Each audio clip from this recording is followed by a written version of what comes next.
欢迎又来到我们 JS 说频道，第58章，景天太子。雪妃，就是你之前说的让毒仙花梦莹解毒的那个雪妃。凤浅道。洛莹点头，对，就是她。她是景天太子和紫云公主的生母，但可惜皇后另有其人。凤浅揉揉眉心，真够复杂的。洛颖一脸深沉地分析道。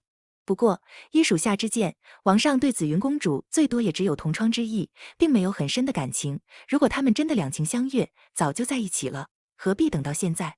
凤浅意味深长地瞥了一眼洛颖，冲他竖起一根大拇指道：“厉害，洛大婶儿。”洛颖差点吐血道：“娘娘，小的收了您的靴子，可是对您掏心掏肺，您怎么能这么寒碜我？”凤浅故意拖长音：“哦，原来是因为收了礼呀。”也不完全是。洛颖嬉皮笑脸道：“虽然小的以前不怎么喜欢王后您，但自从您打了兰心公主之后，好像变了一个人，不但有趣多了，也有人情味多了。王上也因为您变得有些不一样了。所以从个人情感上而言，我是很支持您和王上的。如果您和王上真的和睦相处了，小太子也会开心的。”凤浅扑哧一笑：“洛颖，你不去做红娘，真是屈才了。”就在这时，不远处传来一阵骚动，地面也跟着震颤起来。凤浅和洛颖对视一眼，察觉不妙。洛颖收起嬉皮笑脸，正色道：“娘娘，我去查看一下。”凤浅点头应允。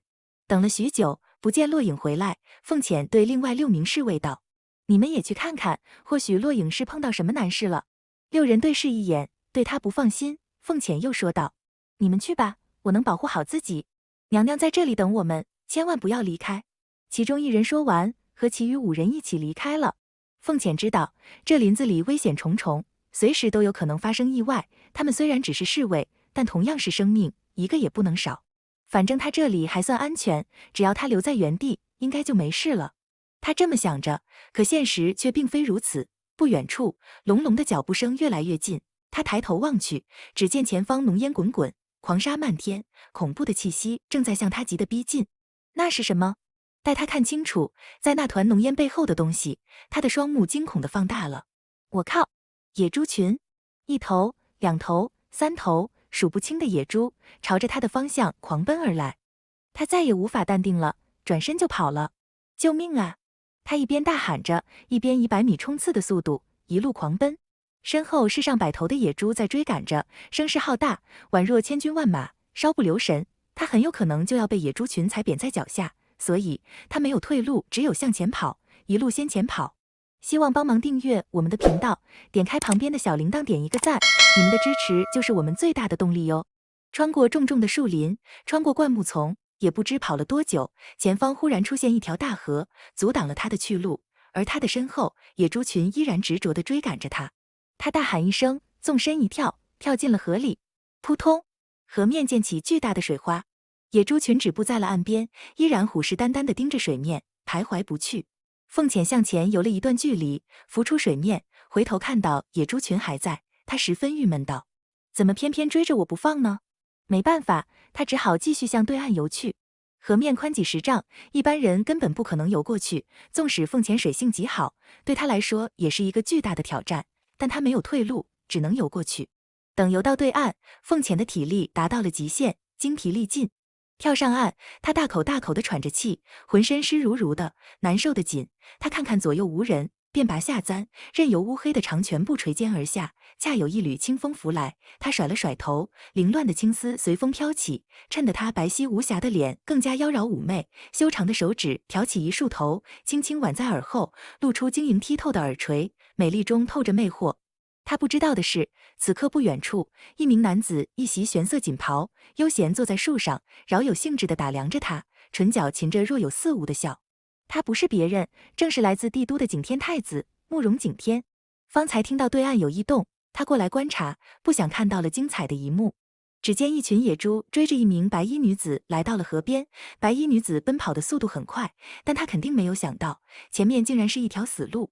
在野猪群的追赶之下，女子果断地跳入河里逃生，决绝的身影让她刀锋般的眉头微微挑动了下。不过很快她又失去了兴趣，河面宽几10丈，普通人根本没法渡河。这女子前有大河阻拦，后有野猪群虎视眈眈，看来还是难逃一死。对于一个死人，他提不起多大的兴趣，懒懒地往树枝上一躺，闭目养神，决定在此歇息片刻。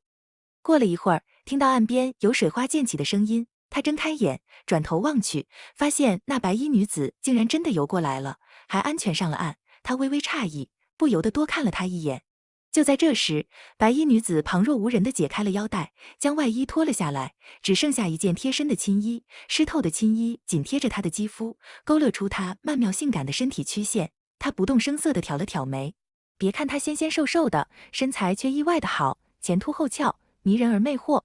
不过，她并没有被诱惑，相反，露出一副见惯不怪的表情，还有几分轻蔑和不屑。